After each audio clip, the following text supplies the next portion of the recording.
If it catches me, it will show no mercy.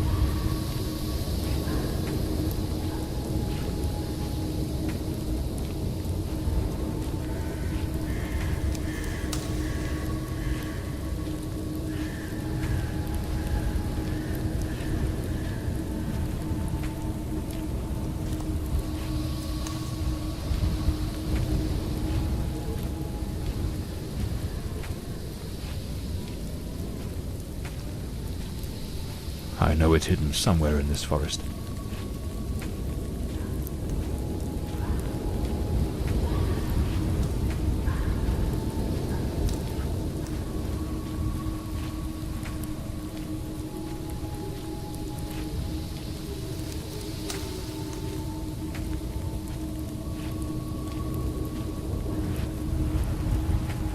I should be able to see its light soon.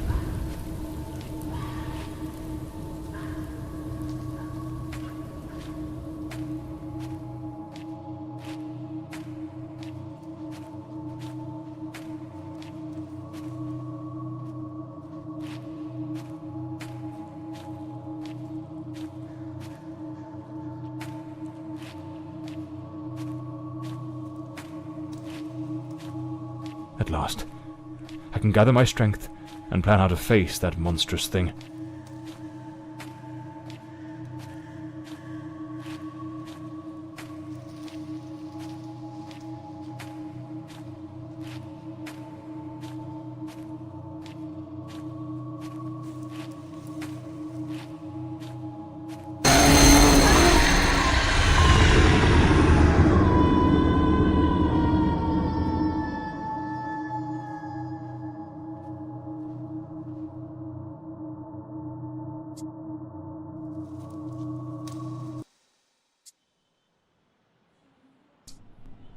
The name's John Morley, private detective, and today is a momentous day. After enduring the most exquisite tortures at the hands of those blasted nurses, and being pumped full of enough medicine to fell an ox, today I'm finally free. Who would have thought that the case of the Red Shoes murder would end the way it did? A stormy night, soaked to the skin, wrestling that brainless killer on a rooftop. Then a slip and a 5-story plunge. It appears you're awake at last. We had considerable difficulty rousing you earlier this morning, so I deemed it best to let you rest a while longer. I bring you good news. The latest test results are favourable, and the doctor has authorised your discharge. You are now officially ready to go. I have placed your belongings on the table. Oh, and a lady stopped by this morning with some clothes from the dry cleaner.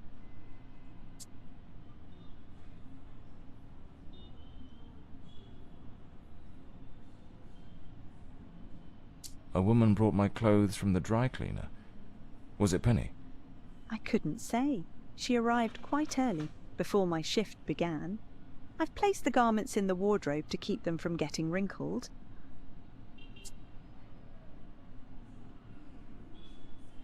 I've been having nightmares. The doctor has prescribed some medication that should help address any residual effects. This should assist in alleviating your nightmares.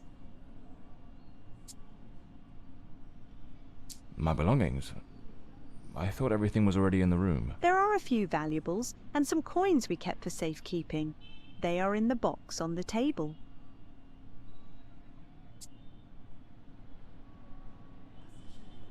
So I'm better now?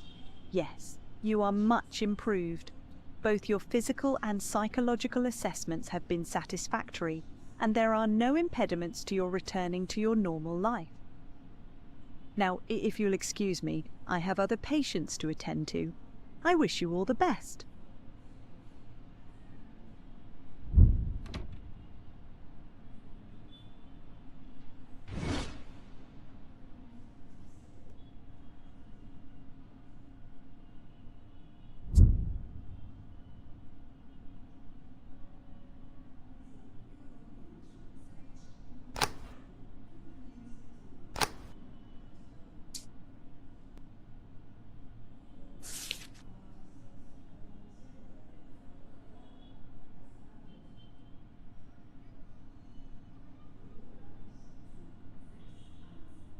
That's me, the bloodhound Morley.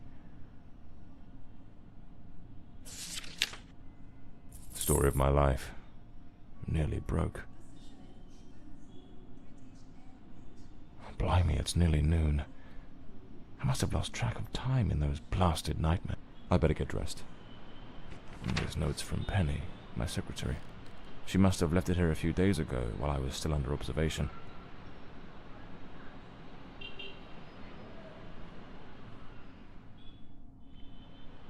Damn it, Penny. I don't blame her, though. I'm a right mess. I've managed to lose the only two things that kept me grounded. Her sound advice, always spot on, and the faint hope that she might dump Peter and give me a chance. So the mystery woman who took my clothes to the cleaners was Penny after all. See, I usually use the Windsor knot. I should get myself a pair of derbies. Or brogues. That looks brand new. The collar's pristine. Well-structured shoulders, nicely padded. Gives off an air of authority. Keeps the crooks wary and catches the ladies' eyes. These do a fine job of hiding any belly. Can't complain about that.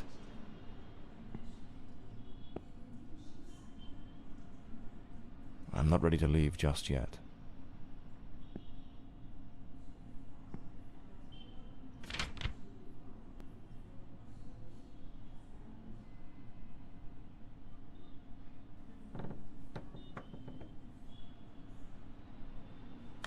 Blimey, what a fool I took onto that rain-soaked pavement.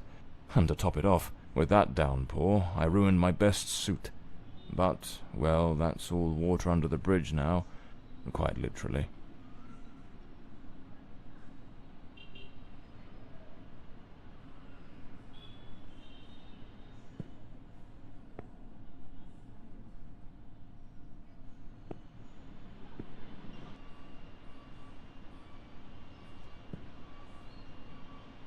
Rainy and overcast. Typical London weather.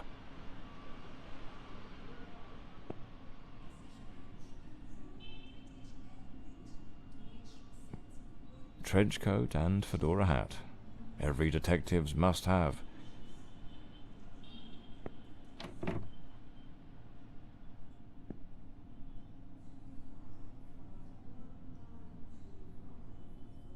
I'd better hurry up. Just like Penny says in her note, I might have a new client this afternoon. And with the way things are going, I can't afford to let that slip away.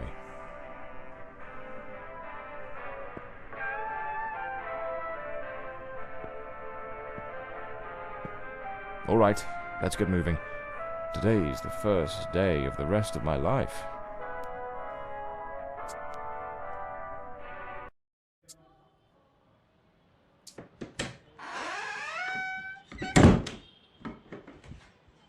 Back again.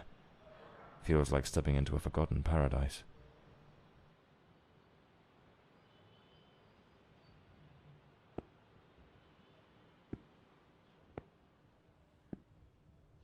Everything's got that same old charm, and yet feels oddly new.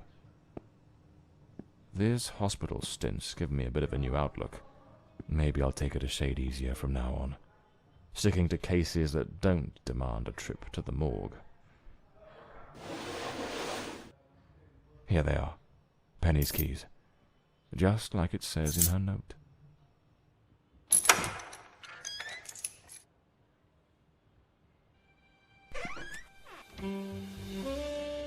So this is Peter. That smug grin's got "Punch Me" written all over it. Penny's desk. I ought to give her a ring and try to sweet-talk her into coming back.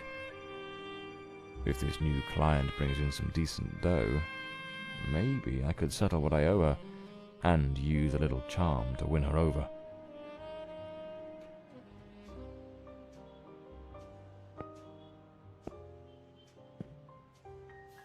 Even the coppers missed it. The slant on the letter E. That's what gave away the typist in the black letters case. My files. Cases, clients, debts. Too many debts. Far too many. This case is worth its weight in gold. Everything you need for a portable lab. This one's a favorite.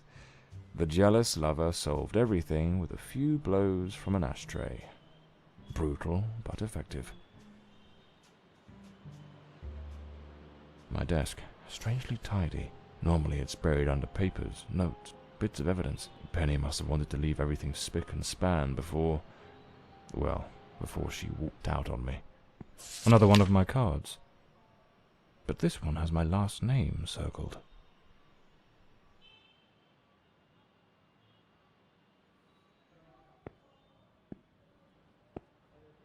The case of the Red Shoes murder. One of the most complicated I've faced. Finally. Case closed. The murder weapon from the cadaver collector case. Nasty business, that one.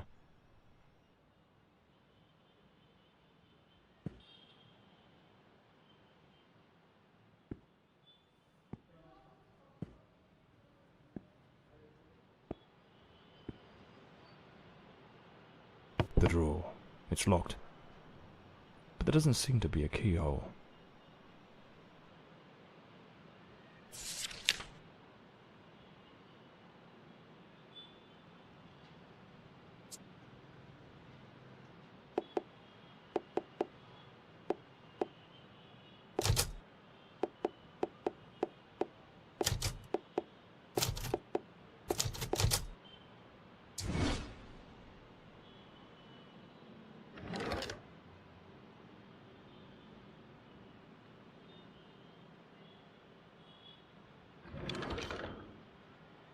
Amazing how this little gadget can reveal the devil in the details.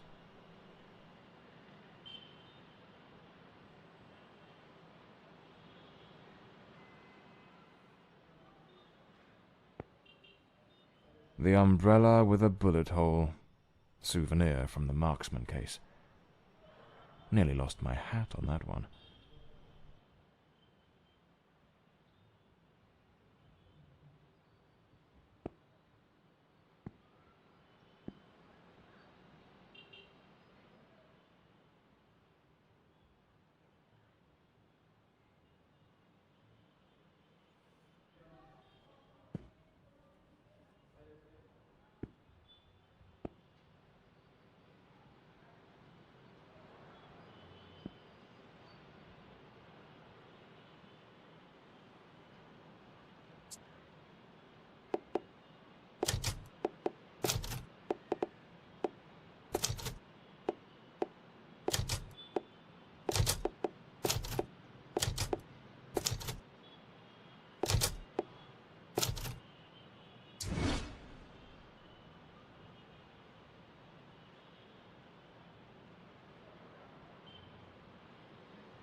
The Scarlet Page. I trust Penny didn't go snooping through my things while I was away. Oh, my apologies, madam. I didn't hear you come in.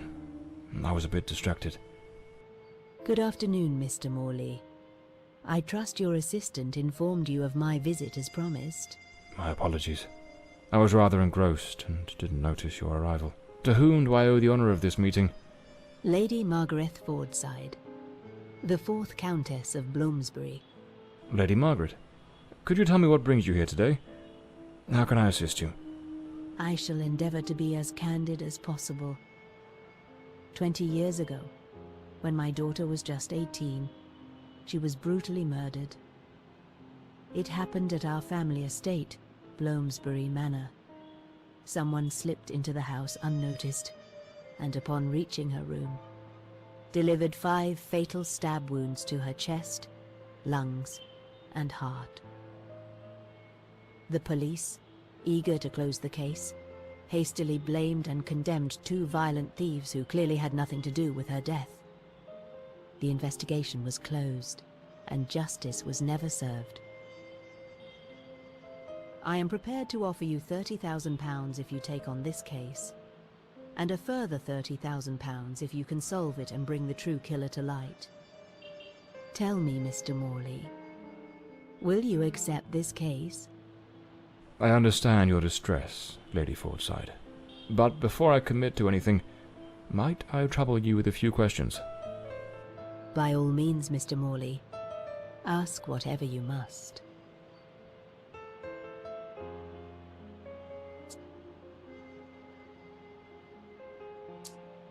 A case that's been cold for 20 years.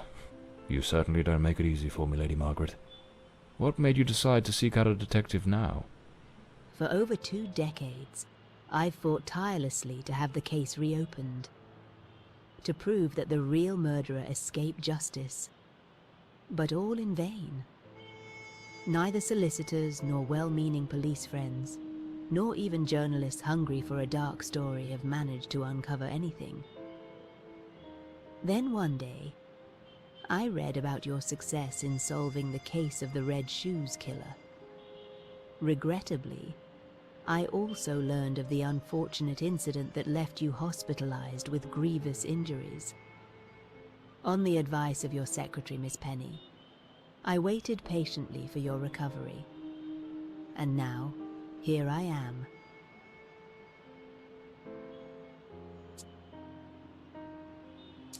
Tell me about Bloomsbury Manor. Do you still reside there? After Elodie's death, I abandoned the estate. I couldn't bear to remain there, to live within those walls. Even now, when I visit the manor, it still feels as though I can hear her footsteps echoing through the halls, her voice humming that old melody, the delusions of an old woman.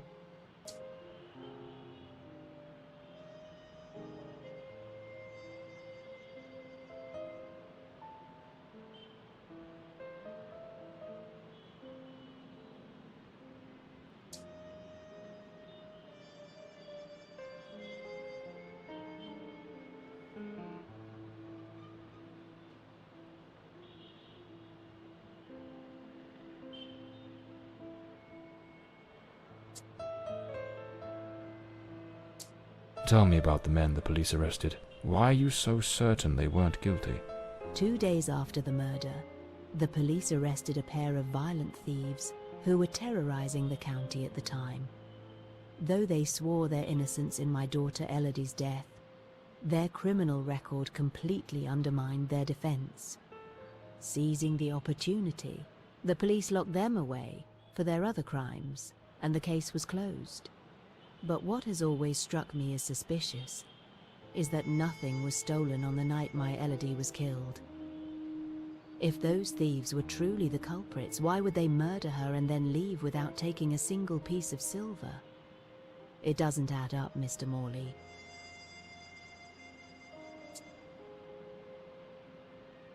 Tell me, were there any witnesses? Did anyone see or hear anything? It happened at midnight. The house was practically empty at the time, with only a few servants and a guest who was sleeping in the west wing. I was the only one who might have heard something, as my room was next to hers. Unfortunately, I had taken a sleeping draught and fell into a deep slumber. It is a decision I shall regret for the rest of my days. Well, I believe I have all the information I need to get started. I accept the case and will begin the investigation immediately. I'm pleased to hear that. My butler will bring you the £30,000 tomorrow morning. Now, if you'll excuse me, I have matters to attend to. Once you uncover the culprit, contact me at once, and I shall promptly deliver the remaining £30,000. Please, Mr. Morley, unravel this harrowing mystery that has tormented me for so long.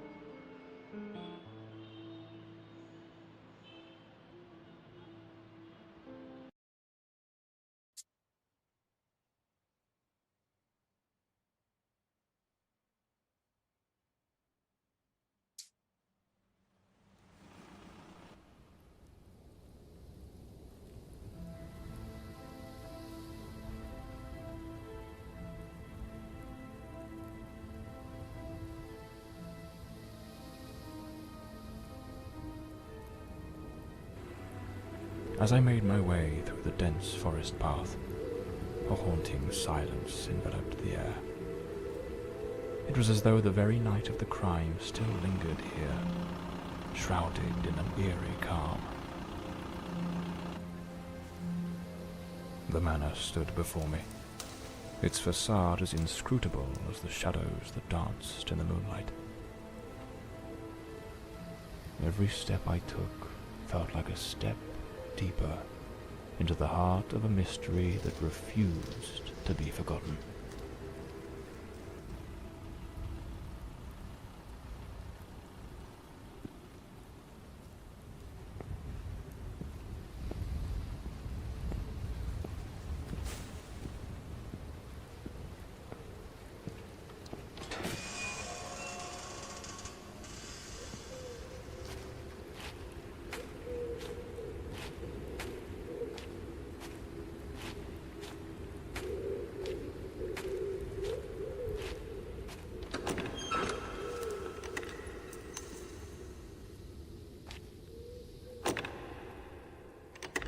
Not a sound.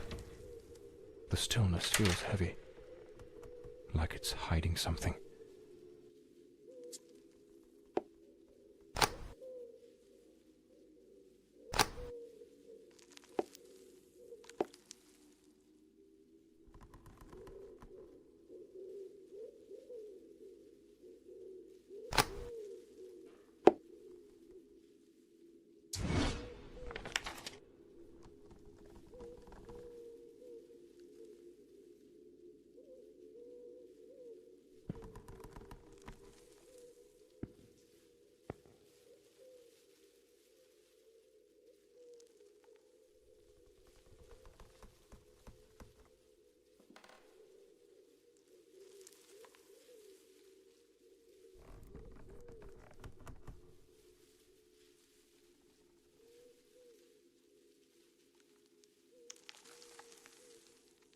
It seems Elodie had a passion for art, but her style wasn't exactly well received. Disturbing from the looks of it. A blue moon, fitting for a place haunted by its own secrets. Looks like the Countess left this for me. It could be useful for getting around the place.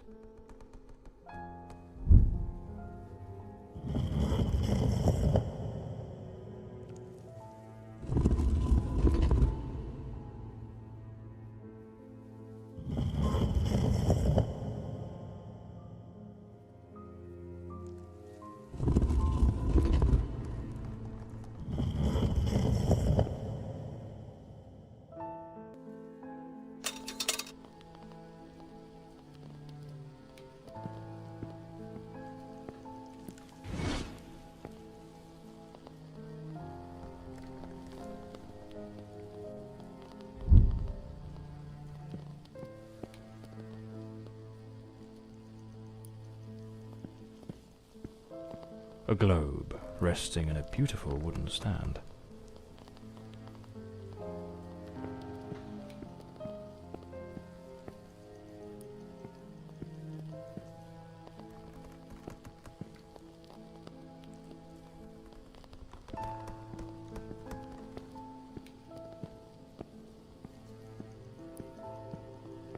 Looks like this is the Fordside family book, showing some of their ancestors.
So, the housekeeper left a note for the Countess, asking her to meet here on the day of the murder. I wonder what truly happened during that encounter. Very well. Let's piece the events together, step by step.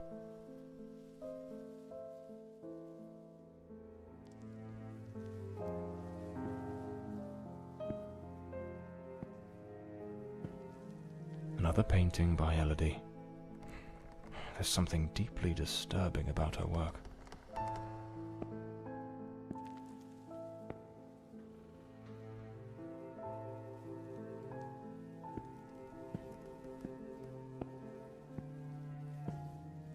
Two chairs. One of them knocked over. The housekeeper's cup is still here. Tea spilled across the table. She never got to drink it. Looks like someone arranged tea in the library that day. An empty envelope. Did the housekeeper hand the Countess a letter? Lipstick stains. Same shade the Countess wore when she visited my office. It seems they met here. But something went wrong during the conversation.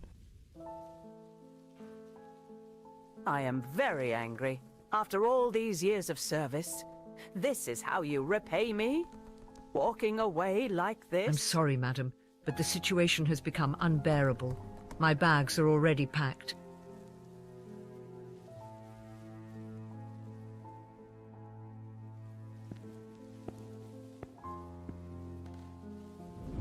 The Countess threw the housekeeper out in a fit of rage.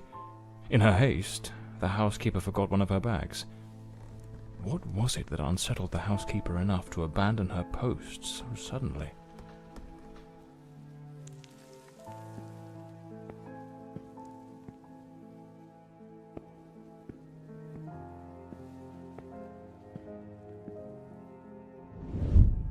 Lady Fordside, still seething, burned something in the fireplace.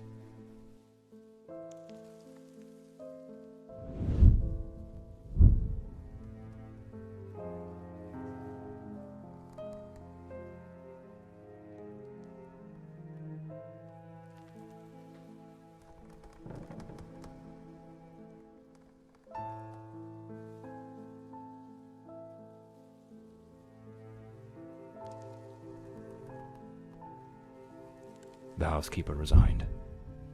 Seems something, or someone, troubled her greatly. Enough to break the long-standing family tradition tying her to this place.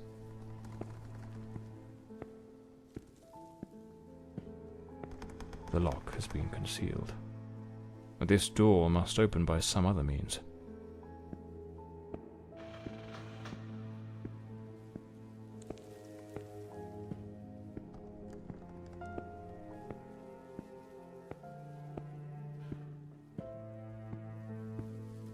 the doors chained up with a padlock. Looks like I'll need to find the key.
The Fordside family crest, a rampant dragon, a time-honoured symbol across European heraldry, particularly among the English and the Welsh.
This must have been some sort of private study for the Countess.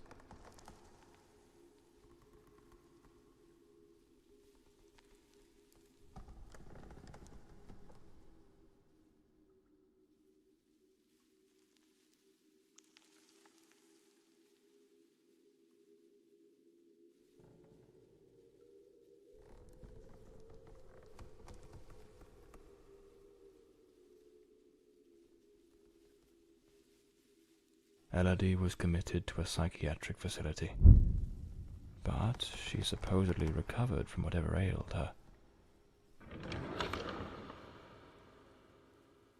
A British passport. Lord Fordside was undoubtedly a man of the... An old pocket watch.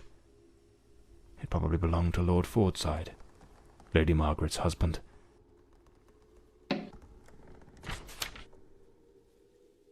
Lady Margaret and a young woman. I suppose it's Elodie. They look happy. It was undoubtedly a better time. This looks like the key to the main hall. Could be my way into the heart of the house.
Here lies Elodie.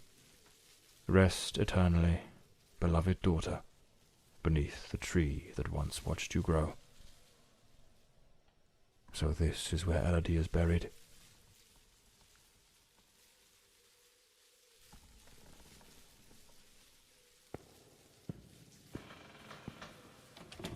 This door is locked as well. If the Countess wanted me to investigate, why didn't she leave the doors open?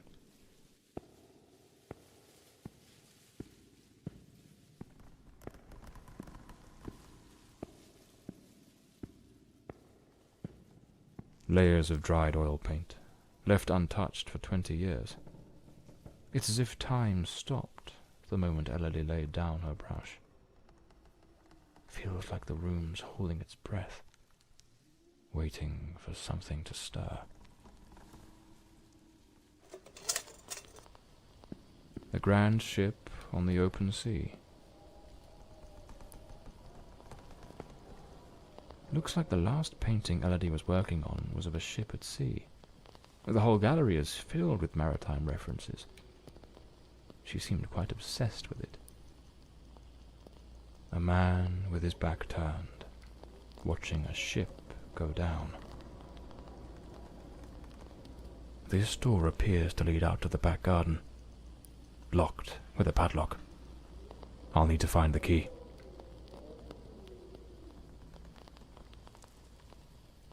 Looks like some sort of clue.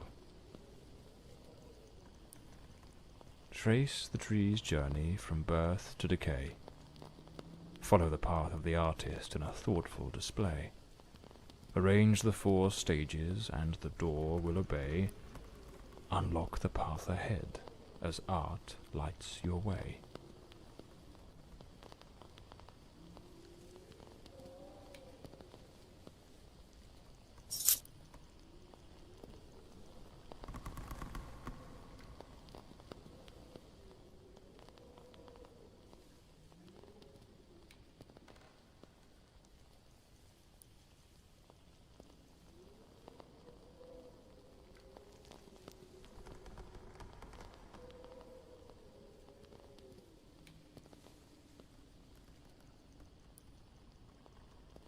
Lady Margaret took special care to secure the house, restricting access to certain areas.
This looks like Elodie's diary.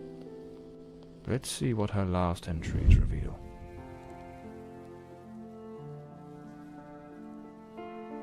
I'm absolutely over the moon. Walter has written to say he is coming.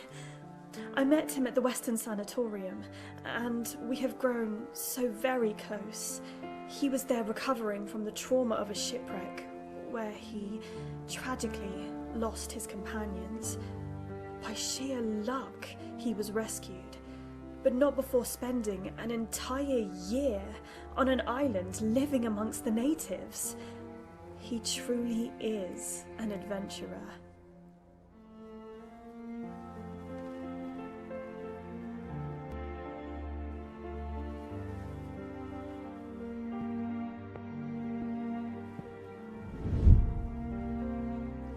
I'm so happy. Walter has finally arrived. I must admit, I am utterly captivated by him. I invited him to visit, and he gave me his word he wouldn't fail to come as soon as he was able to leave. And now he's finally here. I can scarcely contain my joy. It feels as though all the darkness has faded away.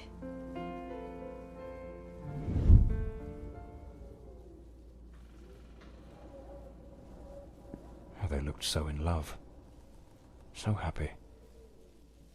I wonder what became of Walter after Elodie died. A young woman screaming in the middle of the darkness.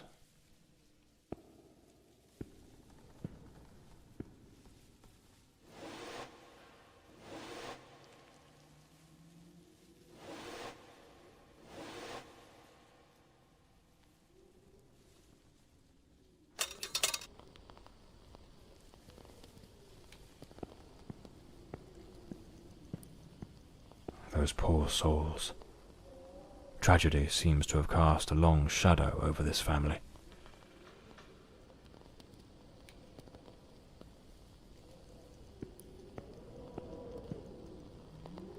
Damn it, it's not here. It's simply not here. This must be the Countess's handwriting. What was she? Looks like a commercial seaman's yearbook, listing ships and their crews. It's open to the pages under S.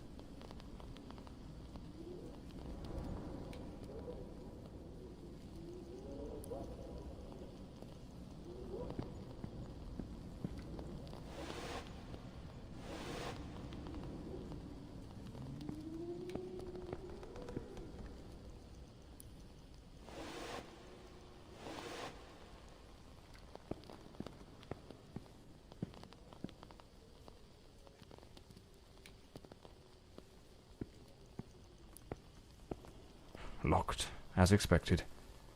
There's a metal engraving of a tree.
A boarded-up door. The access to the servants' quarters appears to be blocked for some reason.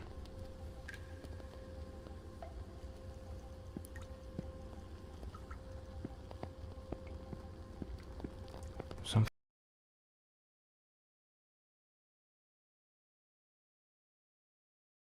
chairs. Someone must have hurled them to the ground with great force.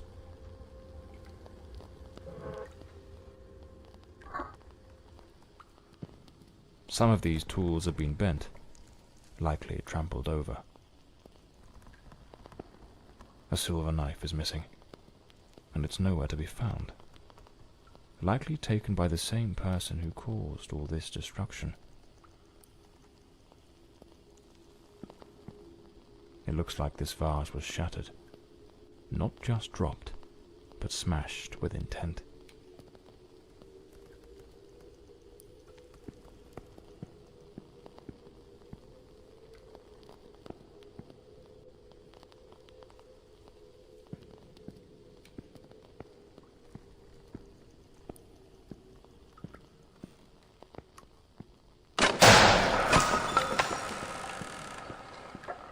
Looks like the crowbar is broken.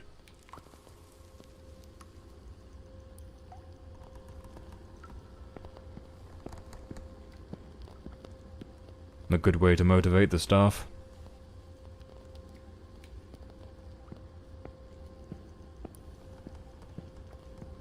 A backgammon board.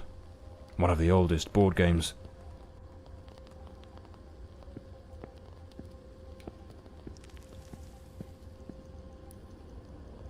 Miss Marva apparently knew her way around the tarot.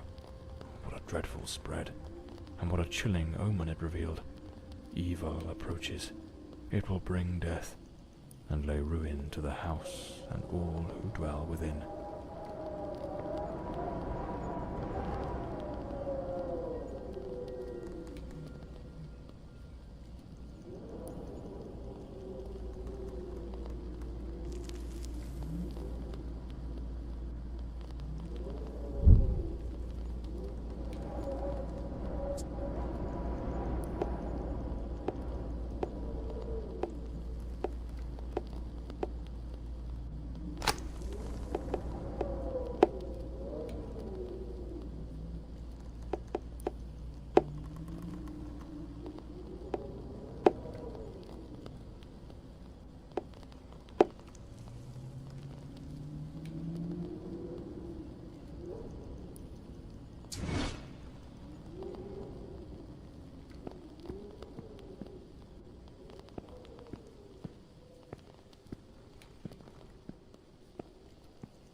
The young maid was an avid fan of actor Valentin Rudolph.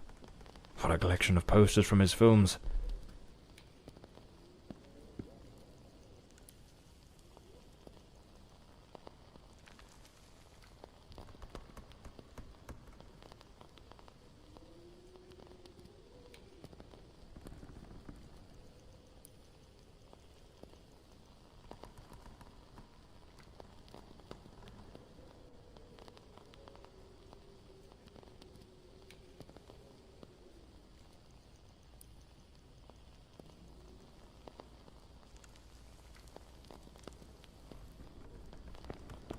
A doll pierced with an awl. A warning?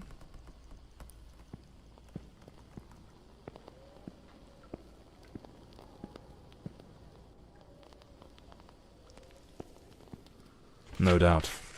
This is the cook's room.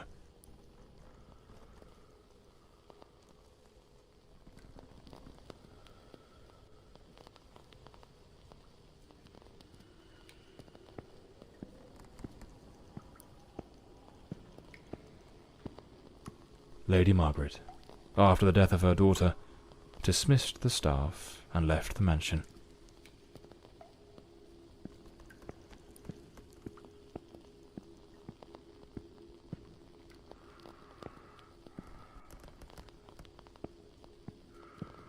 A pair of blood-stained scissors stuck in the sink basin.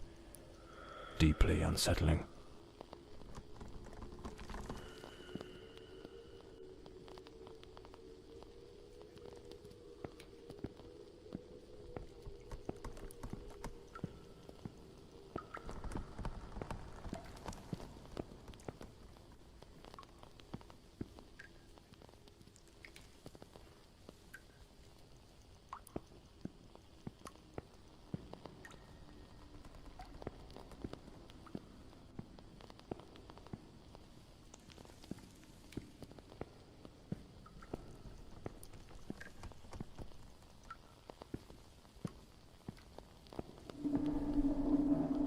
is someone else in the house.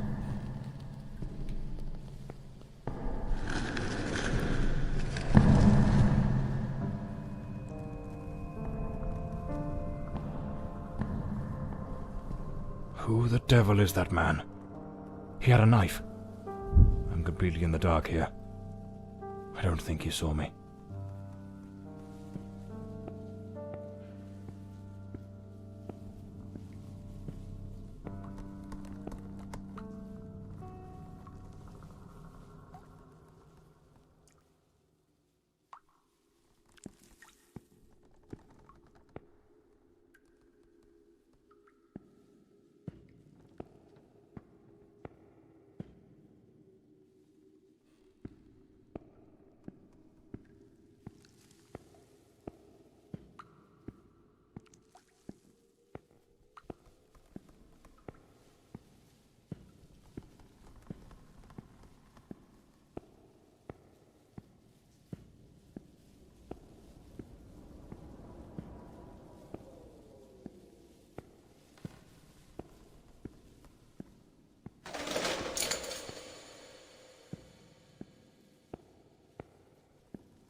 Another boarded-up door.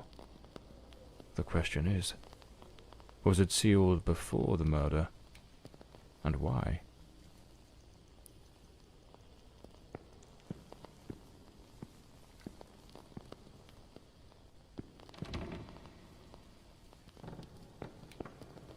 This must be Walter Brandon's room. A model ship. Mr. Brandon must have felt a deep yearning for the sea.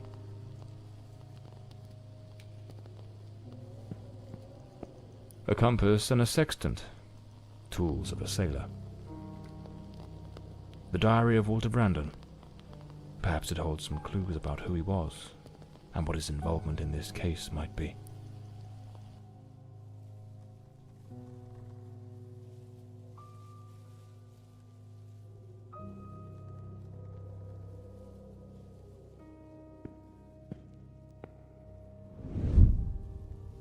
I am terrified that man has found me. I fear something dreadful is about to happen. Tonight as I awoke, I saw him, standing at the foot of my bed. I could not make out his face, but his knife. The gleam of its blade shone in the darkness. I sprang up suddenly, determined to confront this stranger. Grabbing the heavy candlestick from the nightstand, I hurled it with all my strength. He vanished into the dark.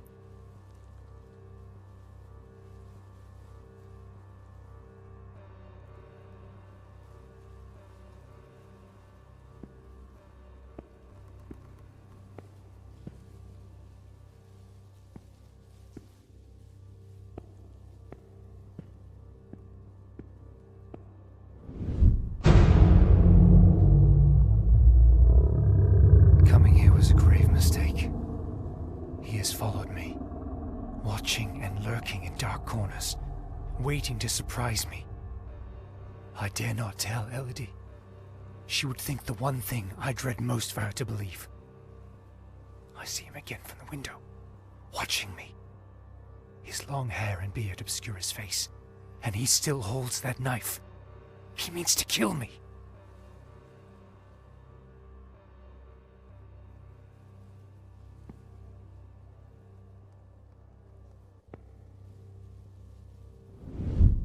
I am losing my faculties.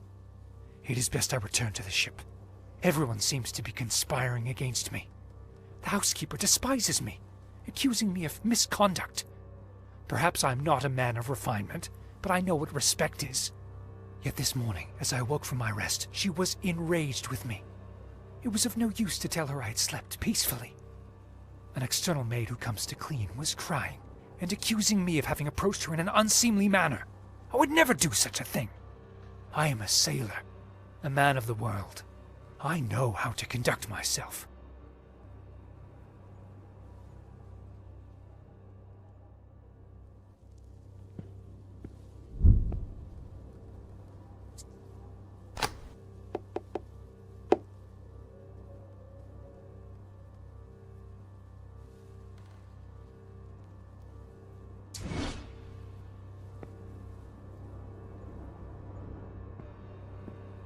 An empty bottle.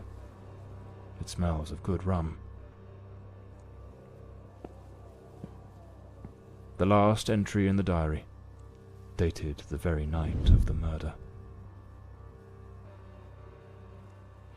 My beloved Elodie, why can you not believe this poor sailor who only wishes to love you?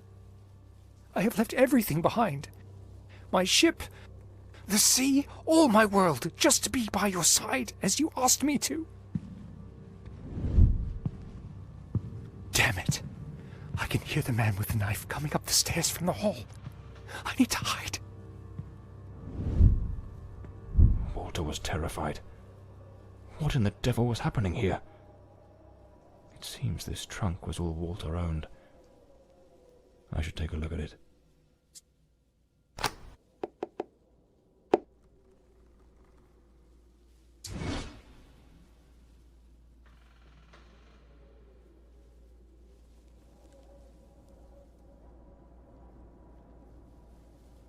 Looks like the key to the back garden. I better head back to the staircase gallery. Pretty sure I saw a door to the outside there. A photograph of Elodie. No doubt Walter cared for her deeply. Seems I'm not the only one with a fondness for hats.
The killer likely fled through the rear door of the house.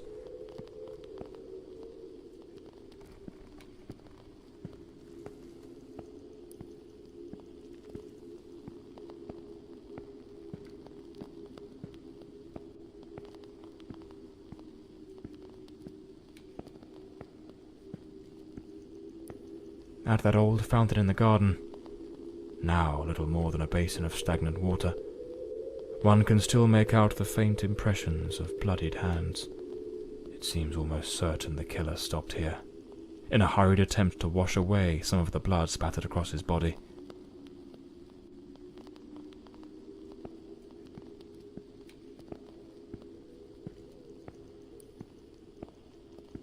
The gate still bears the macabre traces of that old tragedy, like a silent witness, pointing to the path taken by that murderous beast as he fled.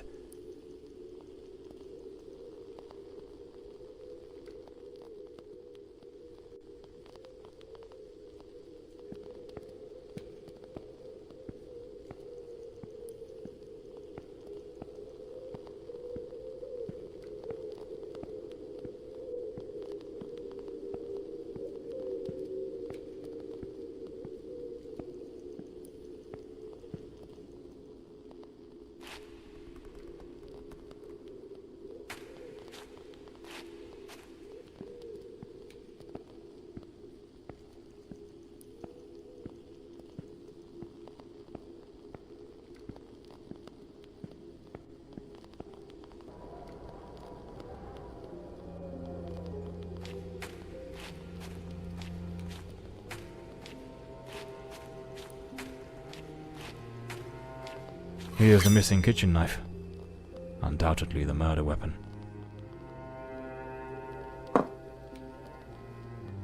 It's clear that the man who killed Elodie discarded his blood-stained clothing during his escape. Despite his injuries, the killer rid himself of anything that might incriminate him before fleeing the scene. The boots, the coat, even the knife. It's a chilling thought, but those very items remind me of the figure seen lurking near the manor, the same figure Walter Brandon spoke of with such dread, and perhaps the very one who was said to have harassed the maids. That mysterious presence was, in all likelihood, the murderer of Elodie Fordside.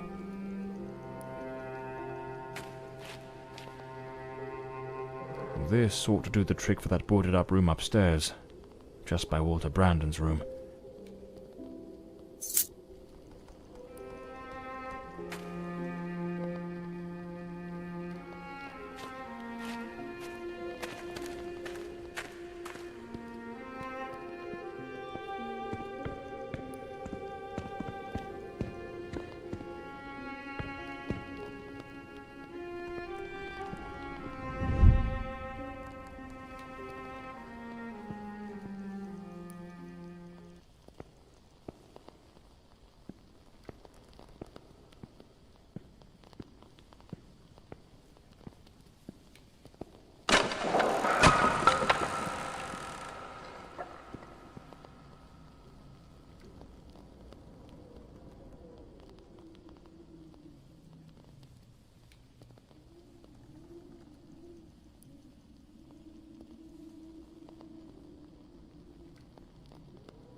Unlabeled liquor bottles.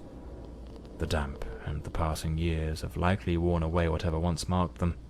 There's a distinct scent of wormwood, the plant at the heart of absinthe. Thujone, its active compound, could provoke hallucinations. Visions said to come straight from the goddess Artemis herself. A sharpening wheel. Lord Fordside likely crafted his own chisels. Lord Fordside was a gifted artist, no doubt, but his work betrayed a dark and tormented soul. This unfinished fallen angel stirs in me a curious sense of unease, almost repulsion.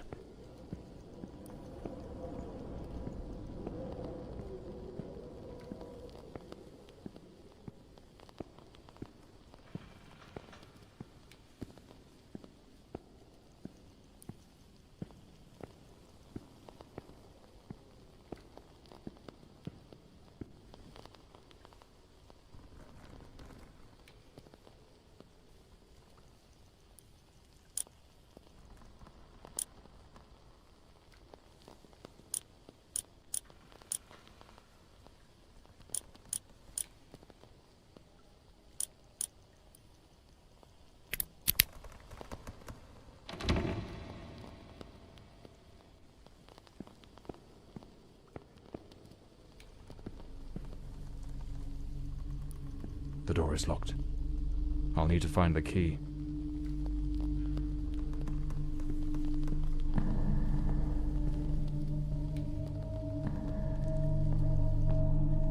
Him again. Who the bloody hell are you?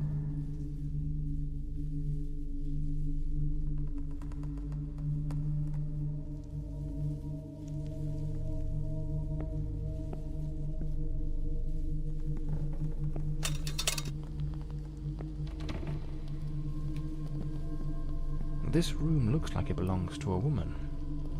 Lady Margaret, perhaps? The bed is made. The Countess hadn't yet gone to bed on the night of the murder.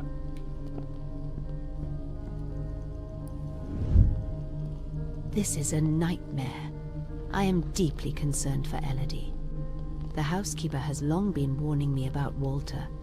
I have made some inquiries, and nothing is as it seems. Elodie remains blissfully happy with him in the house. I am at my wit's end. Since her return from the sanatorium, she has been positively radiant, a true beacon of light. They go out together and seem to have a splendid time. He appears very close to her. This is in stark contrast to the picture painted by the housekeeper, which is a complete contradiction.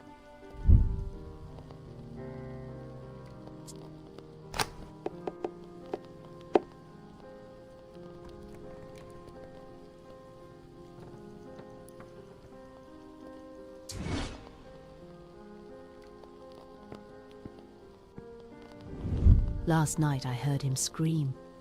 He seemed to be in the throes of a panic attack. I approached on tiptoe to the guest quarters, and then suddenly I was struck with terror. An insane, maniacal laughter echoed through the night. It did not sound like him. The following morning, Walter and Elodie went out to sail on the pond. Everything appeared normal, and he was the most charming he has ever been.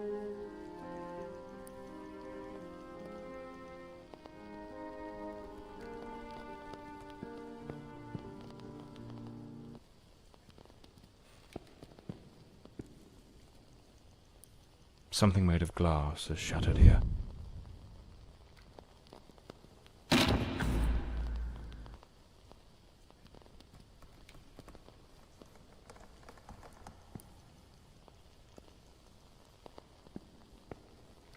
I should finish gathering all the clues from the Countess's room before exploring other parts of the house. Seems Lady Margaret was reading in the chair that evening. The book's still open, right where she left it.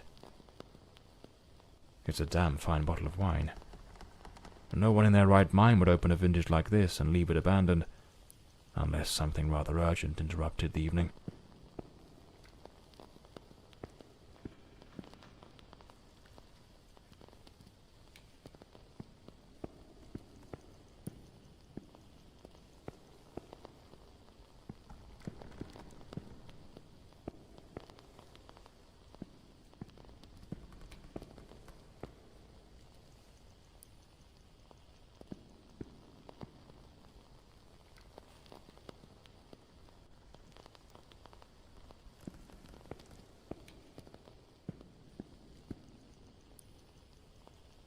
The fireplace tools, all knocked over on the floor, and unless my eyes deceive me, the poker appears to be missing.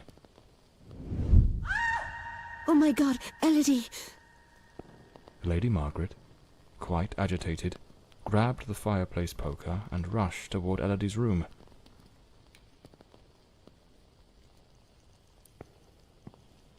A key, likely the one to Elodie's room. Lady Margaret lied to me. She hadn't taken any sleeping draught that night. She could have heard the attack and rushed to see what was happening. Why did she hide this from me? The more I investigate, the more convoluted it all seems. I should head to Elodie's room to search for answers.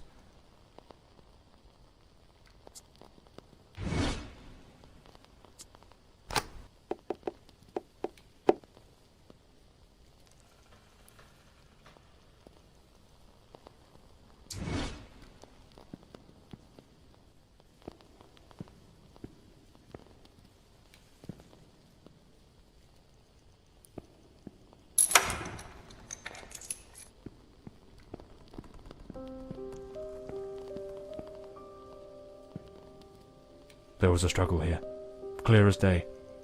Not a clean break-in. The killer wasn't subtle. Photograph of Elodie Fordside and Walter Brandon. If my memory serves me right, looks like it was taken at Westland Asylum.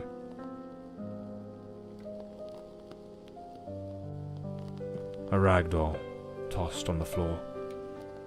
I'd wager it used to sit neatly on the bed. Either it was knocked over in the scuffle, or perhaps Elodie dropped it herself in the panic. A pool of dried blood. There's no doubt now. This was the scene of the crime. Judging by the sheer brutality of the crime, we can almost certainly conclude the killer was a man of considerable build. The blood-stained coat, found alongside the greenhouse knife, suggests that the mysterious figure seen loitering nearby may, in fact, be the very same individual who committed the murder. They say the killer always returns to the scene of the crime. But 20 years have passed. Why now? Let's attempt to reconstruct the events, just as they might have unfolded that night, and try to understand precisely what happened.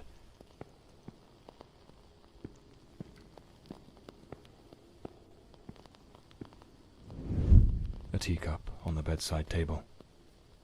Elodie must have lain down that night, perhaps already drifting to sleep.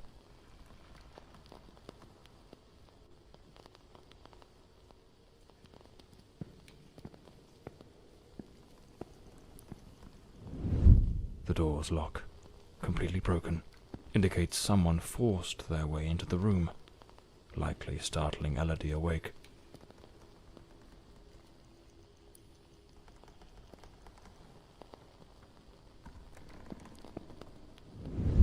Elodie tried to flee, but the killer cornered her near the vanity. She lost her balance and fell, breaking the dresser and chair.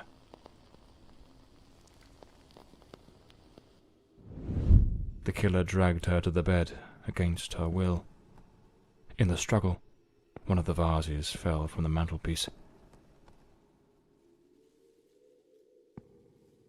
On the bed, the killer stabbed her mercilessly, again and again, staining the sheets with blood.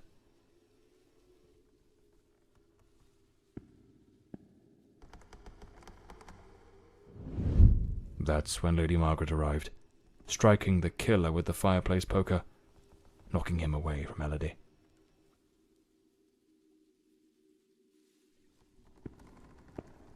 Wounded, the killer fled the scene, but it was already too late. Elodie was already dead.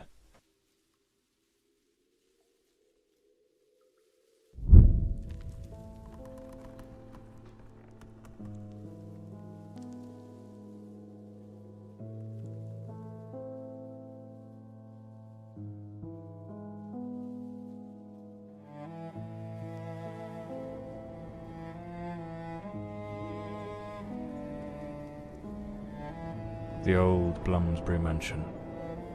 It choked my thoughts.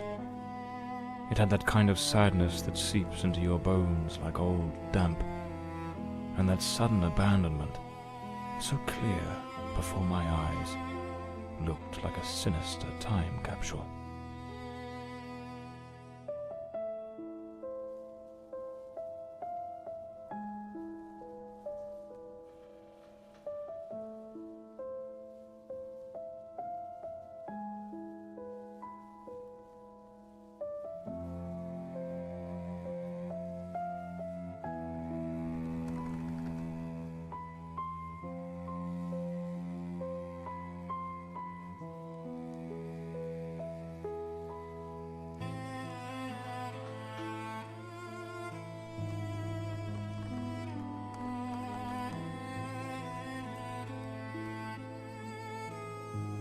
One thing was certain. My next move was to dig up answers about the man with the knife, and about Walter Brandon, the sailor from Westland Asylum, an old forgotten sanatorium that, 20 years ago, was the scene of a meeting between Elodie Fordside and that Brandon fellow.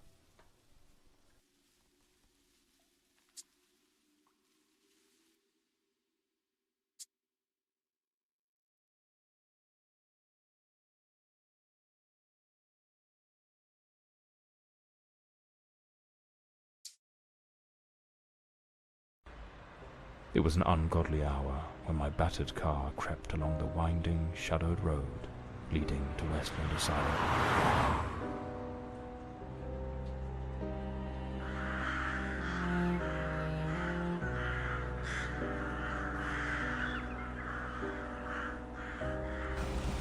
But what I found upon arrival was disquieting.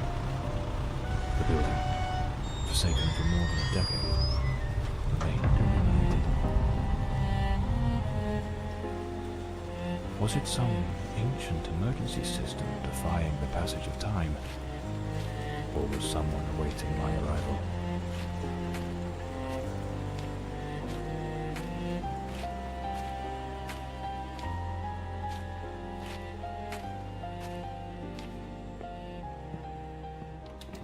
The front door, sealed shut. As expected. Nothing's ever straightforward, is it? I'll have to find another way in.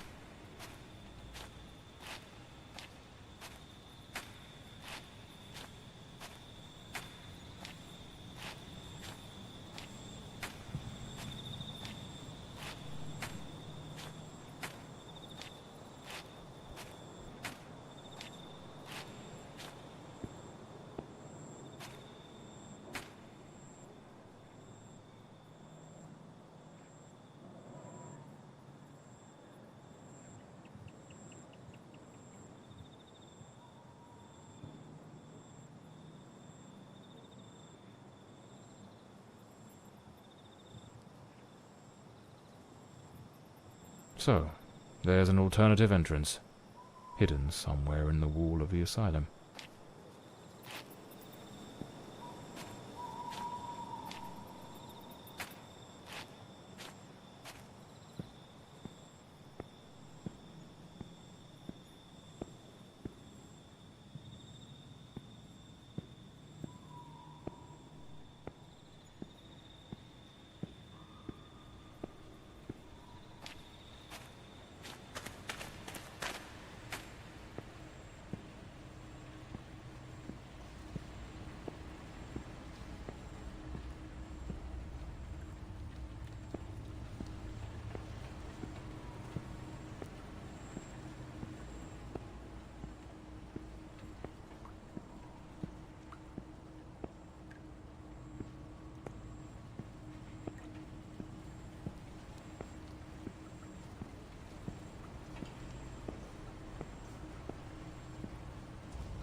Bloody hell, it's pitch black in here. Looks like I've stumbled into what could be the kitchen.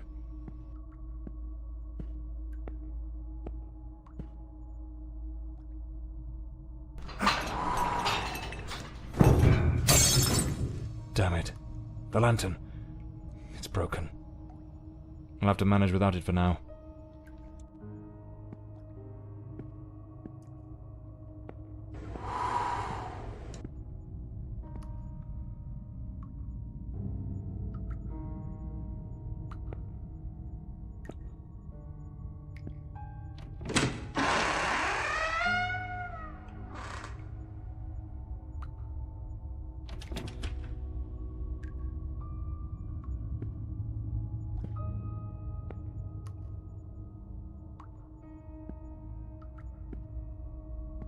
A bloody handprint. Someone injured must have leaned against this wall.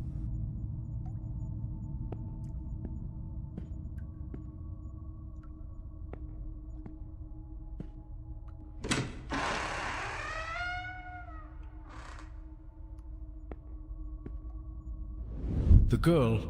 How is the girl? You mean Miss Elodie Fortside? Don't worry, that bloke didn't lay a finger on her. but you took quite a knock. This is going to smart.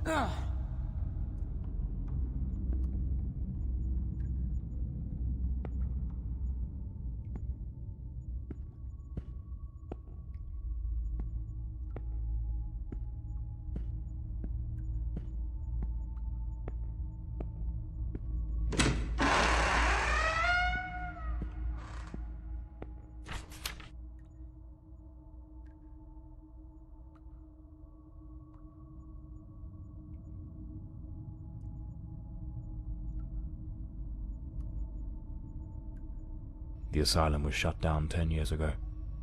Judging by the state it's in, they probably had no choice but to close it due to the building's condition. May 1922. This letter was written half a year before Elodie's murder. It's possible she was still a patient here at the time.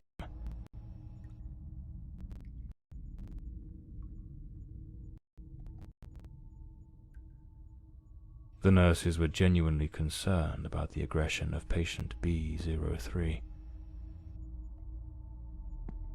Westland Asylum was a top place in its good old days.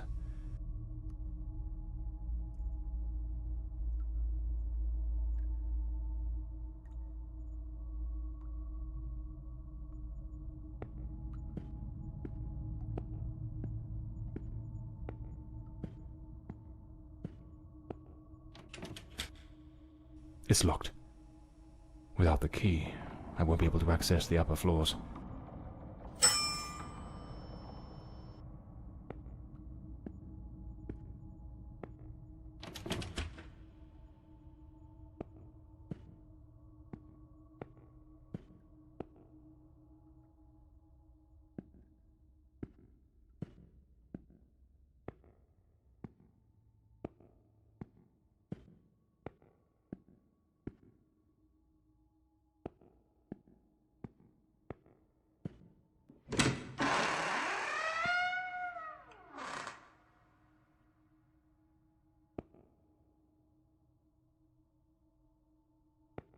This file cabinet is now empty.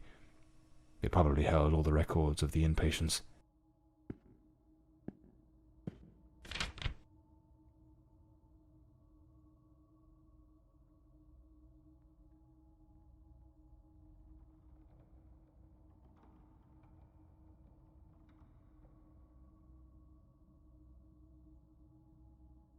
I need to find Dr. Sheridan's office.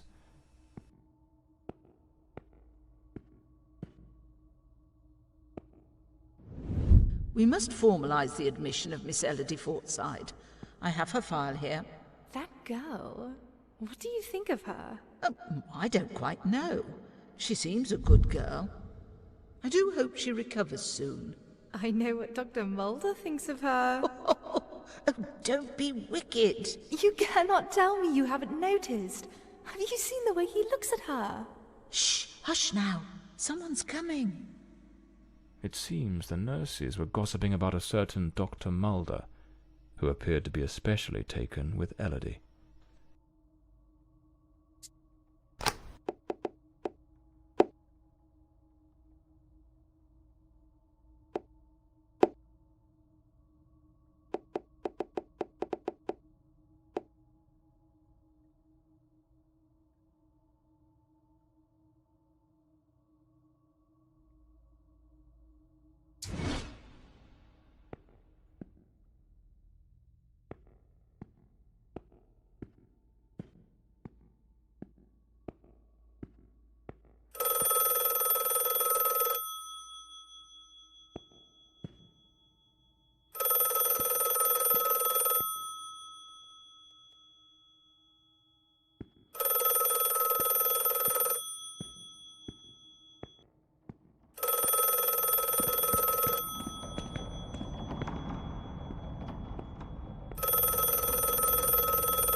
Hello?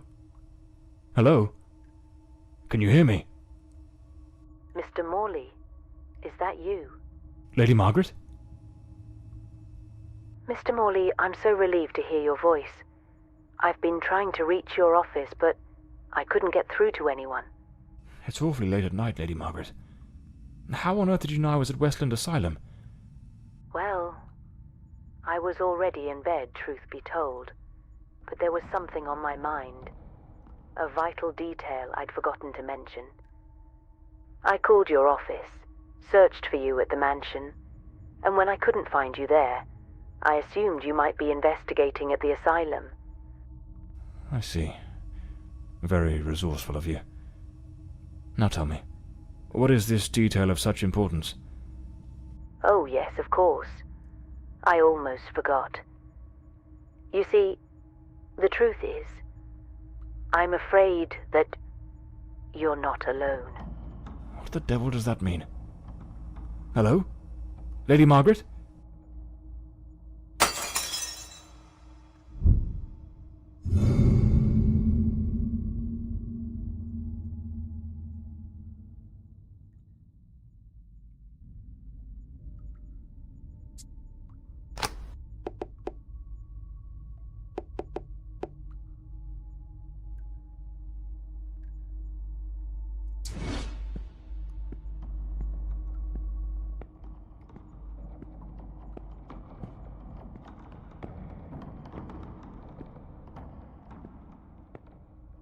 Is someone there?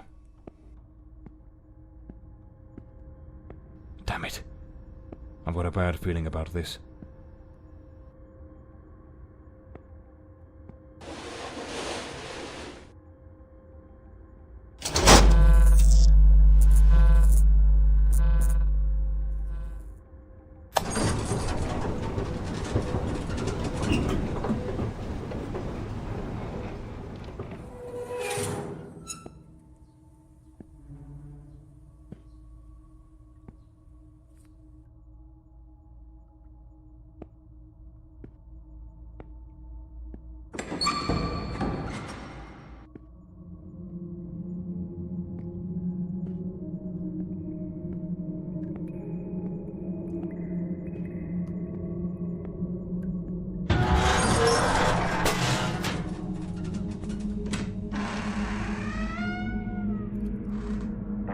report. Patient B02. Mr. Norbert Clark, 45, from Sanderson, is a persistent pyromaniac whose actions have repeatedly endangered both property and life. Despite his seemingly frail build, he harbors an alarming compulsion for fire setting, a tendency exacerbated by intermittent episodes of disorganized thought and incoherent speech under duress. His unsettling, fixed gaze suggests the planning of covert schemes, amplifying his threat. To mitigate risk, he is isolated in a secure cell, thoroughly cleared of flammable materials. His management includes a regimented program of sedatives and antipsychotic medications to stabilize his manic and schizoid symptoms, with vigilant oversight maintained.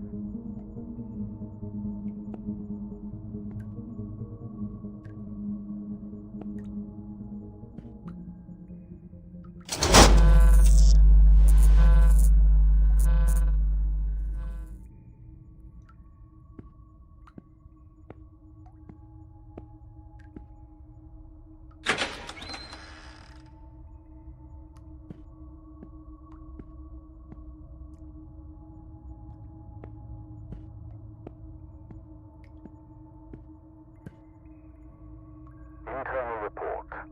Patient B03, identity unknown.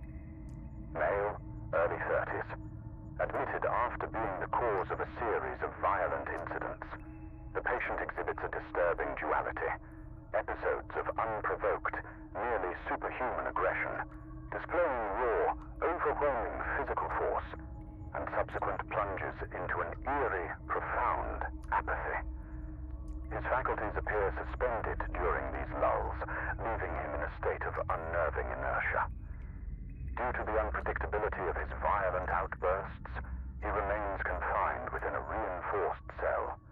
Treatment involves high doses of sedatives, potassium bromide or morphine, and a regimented course of electroconvulsive therapy, alongside stringent restraints such as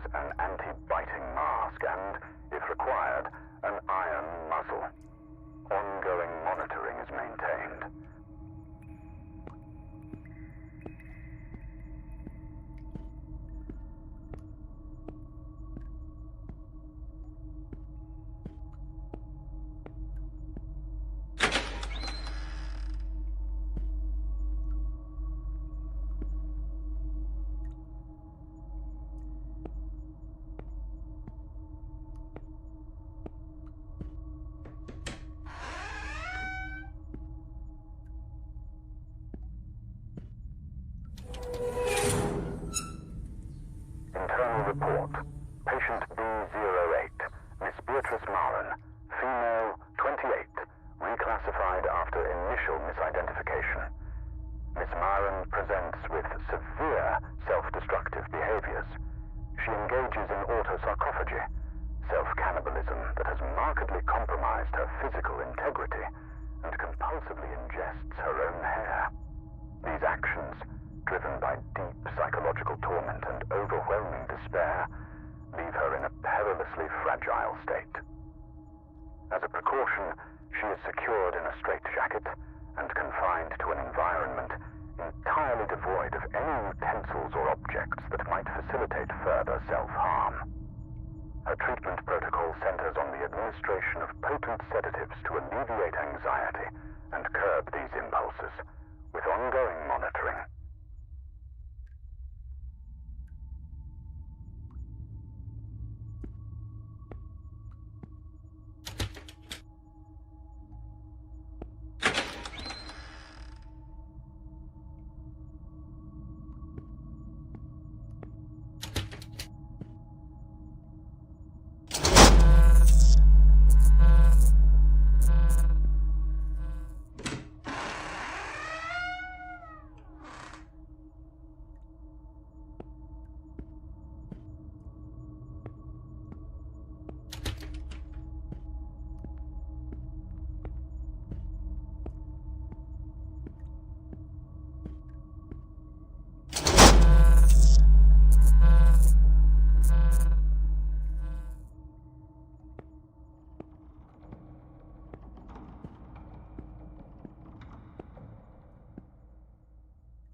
This room gives...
I need to hide. Quickly!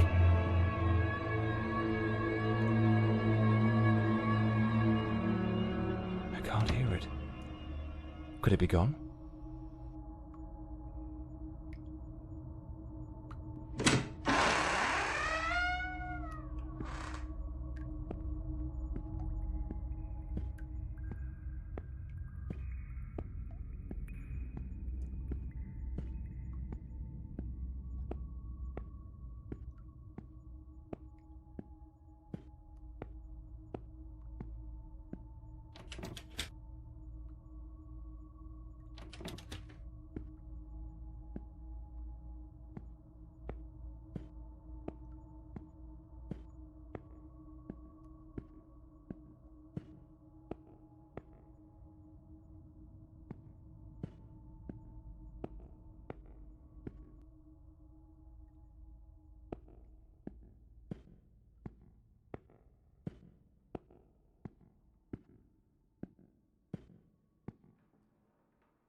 A cigarette case, with a bit of tobacco still inside.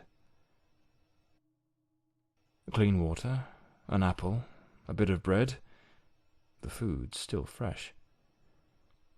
A maintenance uniform, oddly well prepared. Not a speck of dust on it. Looks like someone's been coming through here. Perhaps this is what Lady Margaret meant in her call. Or was she trying to warn me about something else?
it is.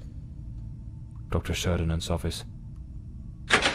This is where I'll find Elodie and Walter's records.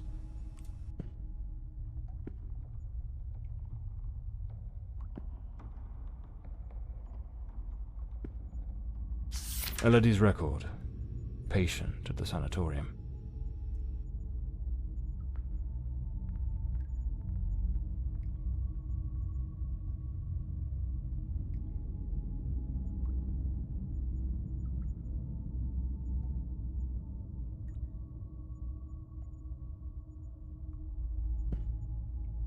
Nothing of interest here.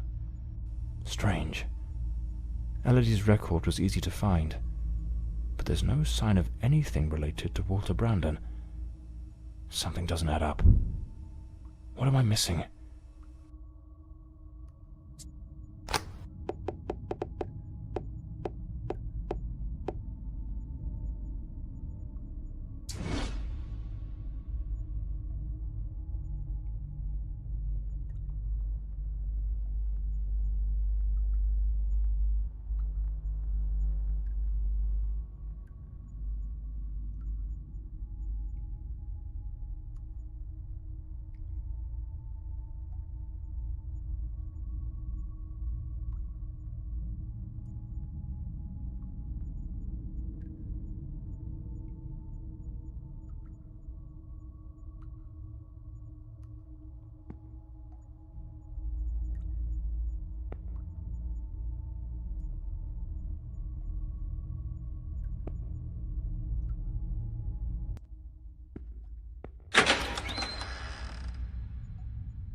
Wait. No, it can't be. There he is, in the photo. Dr. Sheridan in the center. And right next to him, it's him. The man with the knife. That wild mane, that unkempt beard, it's unmistakable. But what's he doing here? And he's holding a book. What was that noise? Sounds like something just came crashing down.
impossible.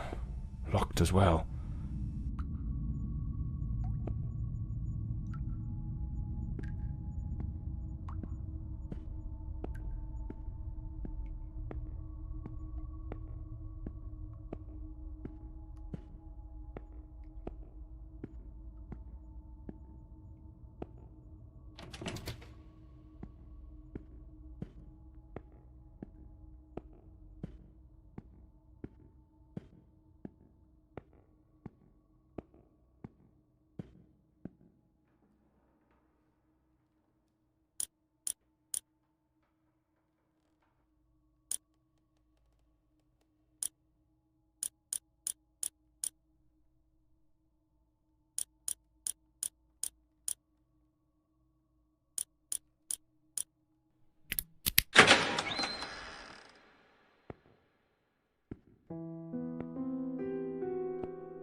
Patient recording, Elodie Fordside, February 3rd, 1922.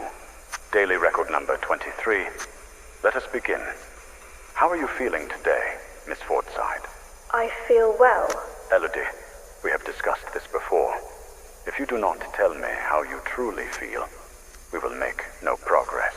I feel a little sad, perhaps. I am alone here. I miss my mother and having company. So much time with nothing to do makes me think of things I do not wish to think of. I see. Listen, Elodie. I believe you are looking at this the wrong way. If, instead of dwelling on what you call dark thoughts, you were to focus on possibilities, your outlook would change entirely. A young, beautiful woman such as yourself should look to the future with excitement. Think of all the adventures that lie ahead. Your family, your career as a painter. Perhaps even finding a man of good standing. One who could protect you from your demons.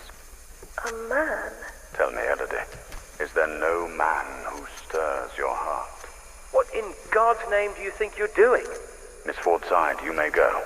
We shall continue later. Very well. Have you lost your mind? Where is your professionalism? Do not presume to judge my methods with your oh-so-righteous reading therapy. Methods? The entire hospital is whispering about you. She is a patient, Dr. Mulder, and she is mentally unwell. Listen, Ferdinand. Stay out of my affairs, and I shall stay out of yours. Or have you forgotten which one of us is the director of this institution? Do as you please. But if I ever witness such a scene again, I will not remain silent. Damn fool.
The Adventures of Walter Brandon, the intrepid captain of the Stella Maris, braving the treacherous South Seas.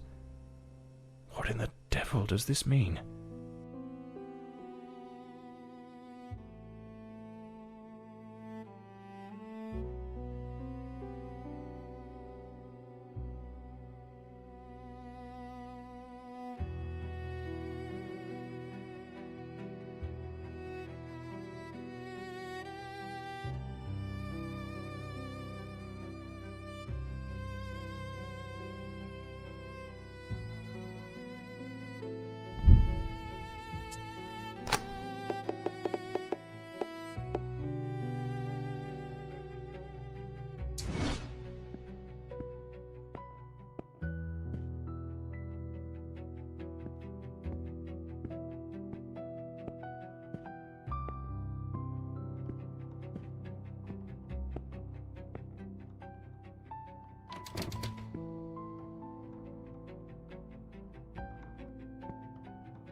a ship's old helm, tied to the bed, as if it were the quarterdeck of a vessel.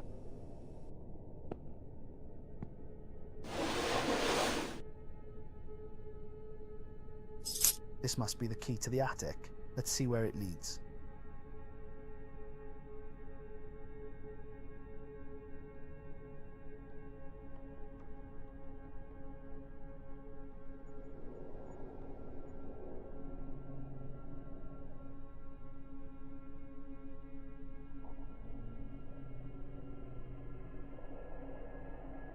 That hospital screen is positioned like the sail of a ship.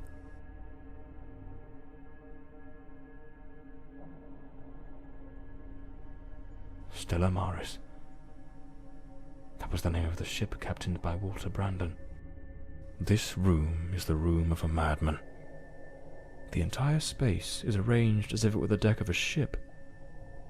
Did that man truly come to believe he was a character in an adventure book?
A pair of scissors and a comb.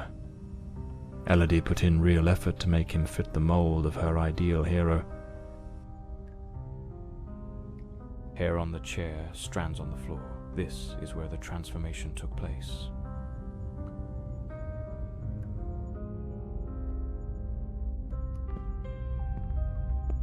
Their secret hideaway.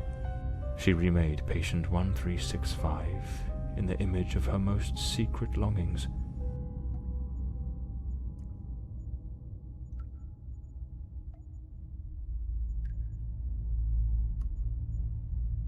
An alarm clock.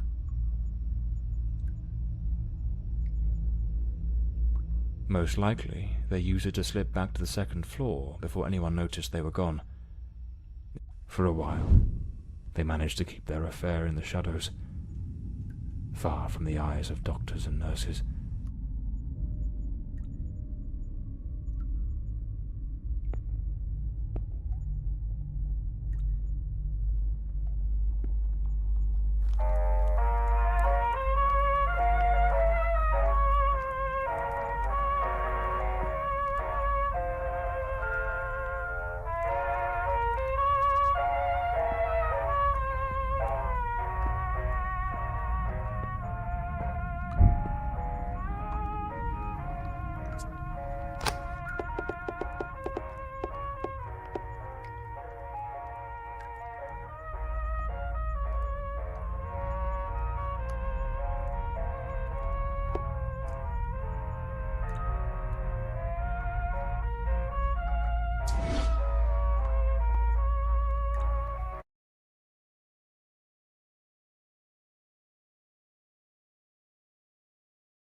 Powerful drugs for depression. Anxiolytics. The girl improved, but it seems the doctors were baffled by her mind. Looks like Elodie found herself a little hideaway to keep practicing her dark craft. Elodie found painting, and with it, a way to spill the shadows that crawled through her mind.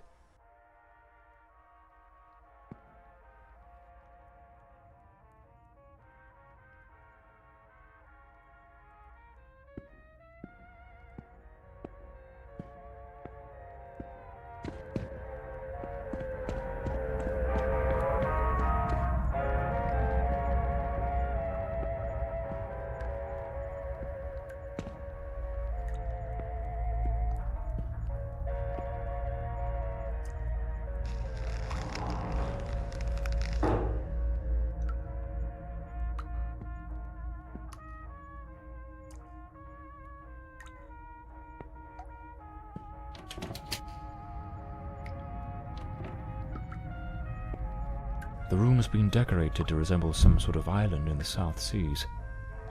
Of course, I should have guessed. She pulled him into her world. Elodie created Walter Brandon. A draft letter, scratched out and full of corrections.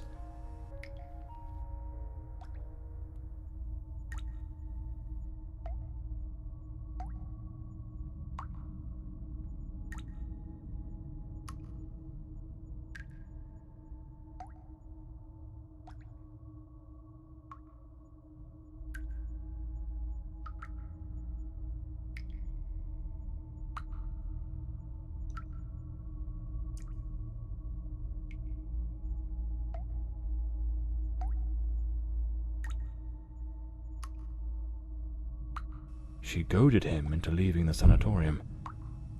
That man was desperately ill. But Elodie's selfishness outweighed what little sense she had. She pushed him too far. If I pieced this together correctly, that Walter was never really Walter at all. There was another personality. She called it the Shadow, a dominant, dangerous force that surfaced again and again in his life. The threads are beginning to unravel, but I need to see this through. What truly happened to Walter Brandon?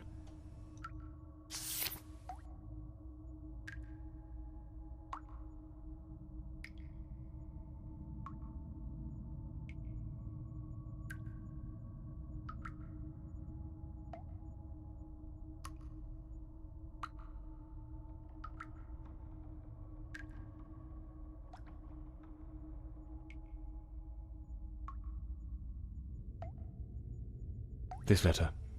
At the very least, it's highly inappropriate.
Patient number 1365 returns after an absence of 4 months. He's in a state of utter disorientation, perspiration pouring off him, and good heavens, there's a severe wound to the skull. His clothes and hands are covered in blood, and it doesn't appear to be his own. He cannot recall his name, nor anything that's happened during these past months. Seems to have found his way back here more by some strange instinct than by memory itself. The personality once known as Walter has vanished entirely, as has the entity we refer to as the Shadow. though given his nature, I cannot say with certainty it isn't still lurking beneath the surface. We have treated cases of dissociative identity before, but never one such as this. His appearance, his voice, even his build and weight change quite drastically. Now he looks frail, gaunt, empty, as though there's nothing inside, as though he were but an empty shell, waiting to be occupied. His condition calls for far stricter supervision. This institution is no longer equipped to care for him. I am ordering his immediate transfer to St. Dymphna Hospital. Dr. Former, a specialist in matters such as this, will take him under his care. As I near the end of my tenure as director, I must see this case brought to a decisive close. The blood upon his hands, the emptiness in his eyes, all point to an act of the gravest kind. One his mind appears to have erased entirely. God help us, if the shadow should ever wake again.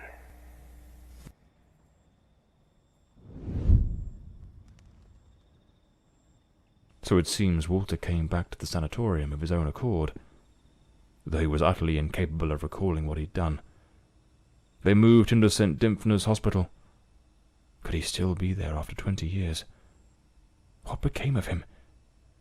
I'll have to follow this lead.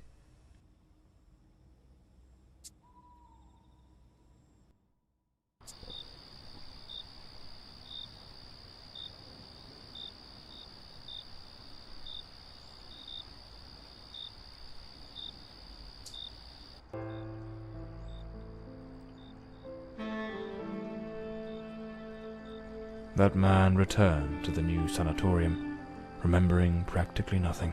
Maybe it was the wound Lady Margaret left him. Or maybe his mind shattered and never came back after what happened that night. As for me, I was hired to find the one who killed Elodie Fordside, and my intuition told me they were still there, in the depths of St. Dymphna. I sensed that the end of the road was waiting for me in that place.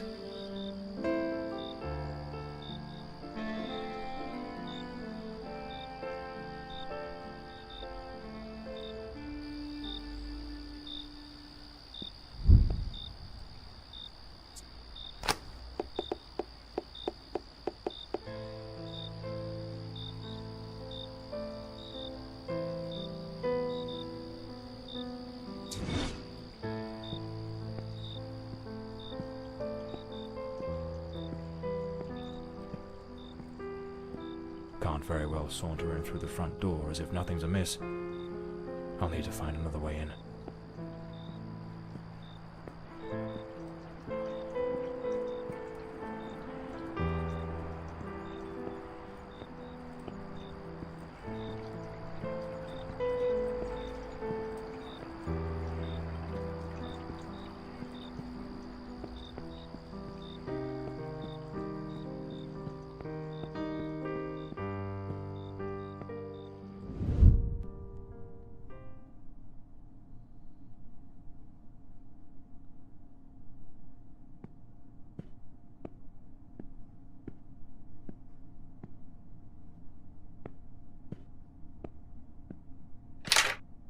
It's locked.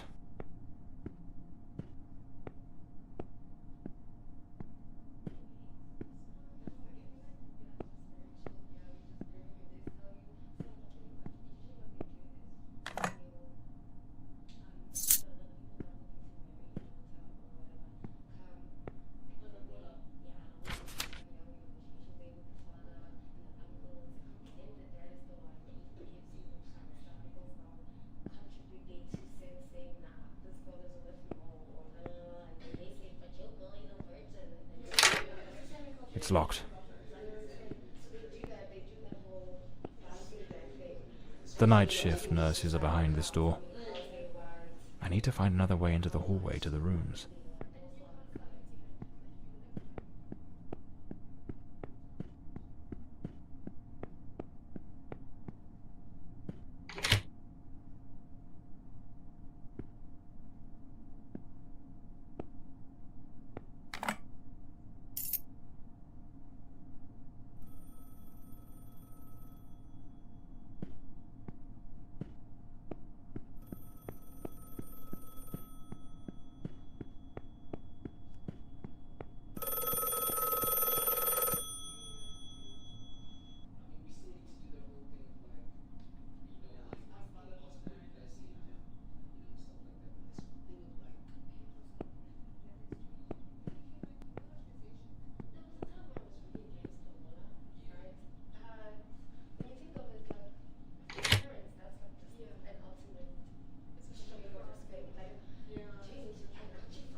John Morley and the case of the red shoes. What the devil does this mean?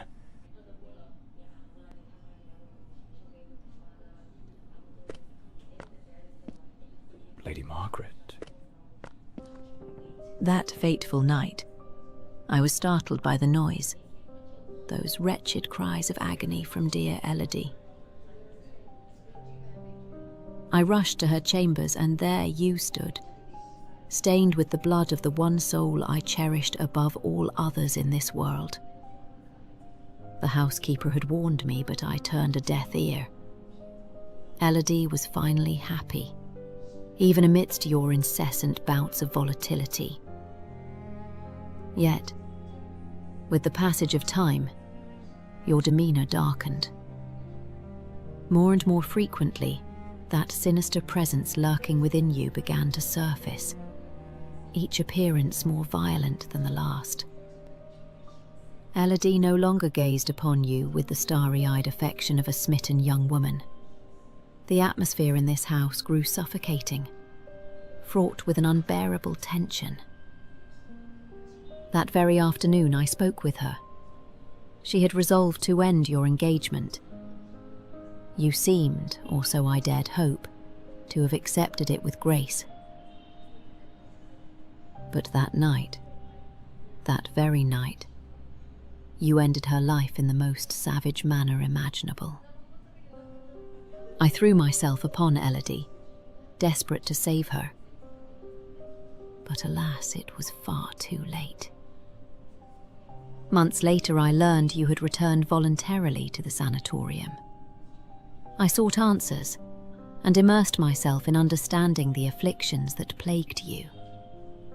Dissociative identity disorder, they called it. A condition in which one might host multiple identities, each vying for dominion over the body. But the man confined in that bleak institution was not the shadow, not the fiend who had stolen my daughter. No, he was but the shell, the hapless vessel. And I yearned to find the true culprit, not the facade, the murderer himself. Thus I devised my plan. I came to visit you, and just as Elodie had done, I crafted a new role for you, a new identity to inhabit. I brought books, personal artifacts, penned letters as Penny. I leased an office and prepared every detail meticulously, down to the smallest thread, for your return as John Morley. Everything had to be flawless. And why, you may ask? To make you remember, to awaken the shadow, to summon forth the murderer from the abyss of your fractured mind. John Morley is a good man. Walter Brandon was a spirited young sailor, brimming with love for Elodie. But the shadow was a merciless, unrepentant killer. I wanted to destroy the murderer who had stolen my daughter. But I could never bring myself to harm an innocent man. My obsession, my singular purpose, was to awaken the shadow.